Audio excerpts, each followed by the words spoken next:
He's a criminal defense attorney in California. Matt, throughout the day, as we always do. Joseph Tully's watching along with us. He's a criminal defense attorney in California. All right, Joseph, a quick verdict. Is that good for Karen Reed if they come back in the next few hours here? Or what's your take?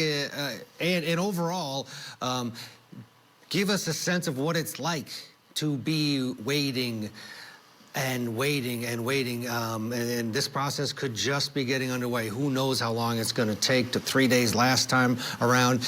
Your thoughts? Well, a quick verdict most of the time is good for the defense, but sometimes it isn't. I think the best and most seasoned trial attorneys will always tell you, look, you can't ever tell what a jury's thinking. I mean, the closest that you get is when they come into the courtroom to deliver the verdict. If some of the jurors that seemed friendly to you won't make eye contact, that's bad. If they come in and sometimes they'll have a stare or maybe even a smile, they'll smile at your client's family, smile at your client, that's good. So a quick verdict usually is good for the defense.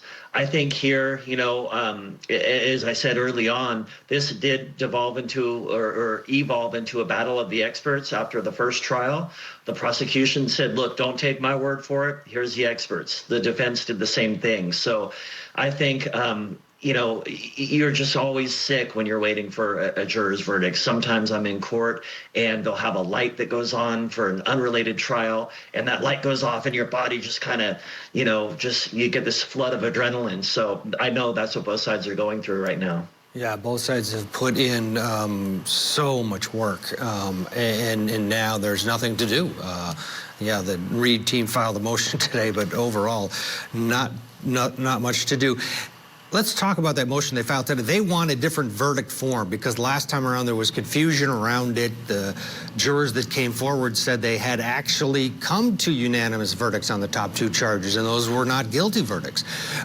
What do you think can be done here to prevent that? And that, let's say that the jury comes back and says, hey, we are deadlocked.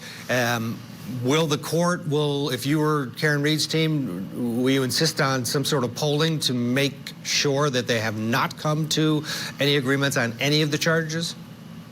Yes, you will not see the defense sit idly by if it happens again. The defense will ask the judge to poll the jury and will take every effort to make sure that they know exactly what's going on. And had they done so the first time and had it become known on the record that the jury had voted not guilty on the murder charges, this retrial would have been significantly different. Instead, even though they had juror affidavits saying, hey, look, we voted not guilty on the murder charge, basically the legal argument against him was, well, it wasn't on the record in court, therefore it doesn't matter. So you won't see a repeat of that mistake again. Yeah, and that withstood the appeals all the way through the Massachusetts Supreme Court. The U.S. Supreme Court refused to intervene, but they may down the road, depending on where all this goes. Joseph, stand by. Let's head back now to Dedham. We talked to Matt, who is up on the courthouse steps. Now it's time to